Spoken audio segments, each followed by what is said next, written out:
Bexillik kasallikdir. Abdori Muhammad Yusuf. 7. qism.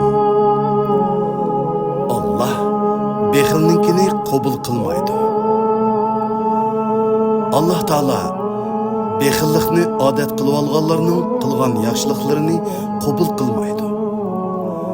Bir kuni Ansarlardan Saylaba ibn Hatib degan kishi Payg'ambar alayhissalomning huzuriga kelib, "Ya Rasululloh, menga Allohning boylik berishi uchun bir duo qilgan bo'lsin ekan" deydi.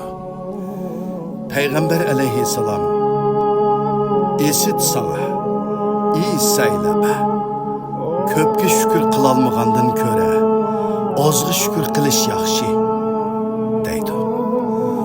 Saylaba yana bir qancha kundan keyin kelib, yana shu talabni takrorlaydi. Bu chaqda Payg'ambar alayhissalom uningga, "Jinim ilkida bo'lgan Allohning nomi bilan qasamki, agar tog'larning oltin va kumush bo'lishini tilasam, albatta bo'ladi" deydi. Saylaba bir qancha kundan keyin yana kelib o'xshash talabni takrorlaydi va "Ya Rasululloh, o'zlarini haq din bilan avatgan Allohning nomi bilan qasam qilamanki, agar Alloh menga pul mol ato qilsa, barliq ehtiyoj egilariga tegishlikini beraman" deydi. Bu chaqda Payg'ambar alayhissalom, "Ey Allah, uningga pul mol ato qilgin" deb duo qiladi. Shuningdan keyin Saylabaning pul meli ko'payishga boshlaydi. Nurg'un chorvalari bo'ladi.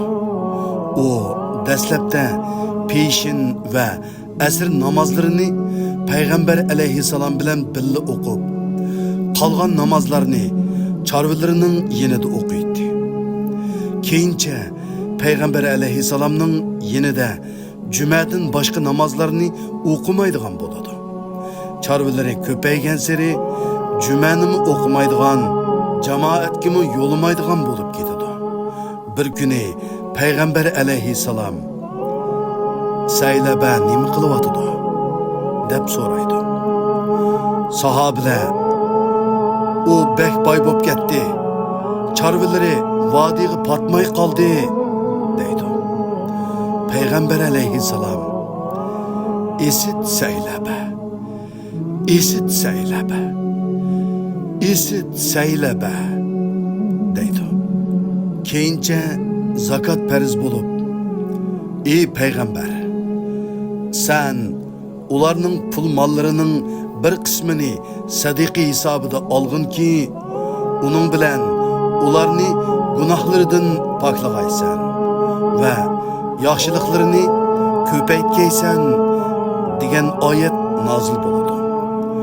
Payg'ambar alayhissalom zakot to'plashga 2 odamni avatidi va Saylabaning va Bani Sulaym qabilasidagi paloni odamning yeniga beringlar deydi.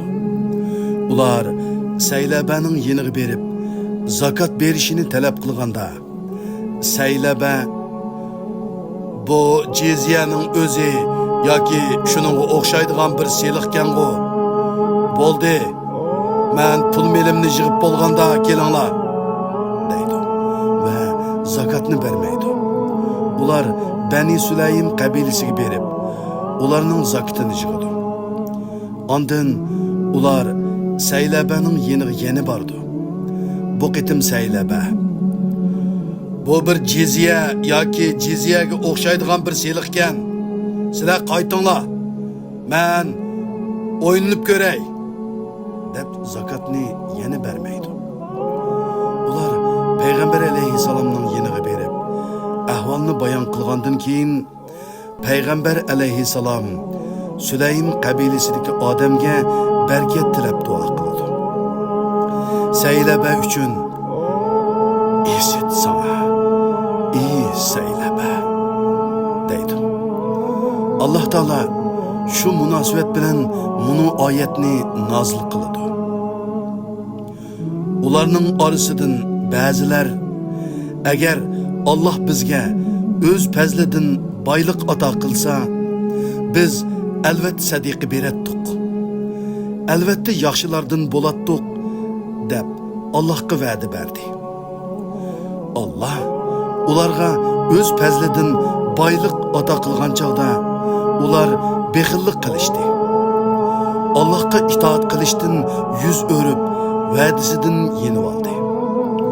Ular sadiq qilamiz deb Allohga bergan va'dasiga xiloflik qilganligi, o'zlarini musulmon deb yolg'onchilik qilganligi uchun Allohning oldiga boradigan qiyomat kuniga qadar ularning dillariga munofiqlikning davomli turishini Alloh ularning qilmishining oqibati qildi.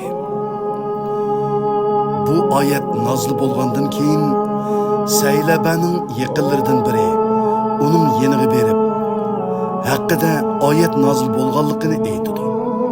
Shuning bilan Saylaba payg'ambar alayhisalomning huzuriga kelib, zakot berganligini va uni qabul qilishini tilaydi.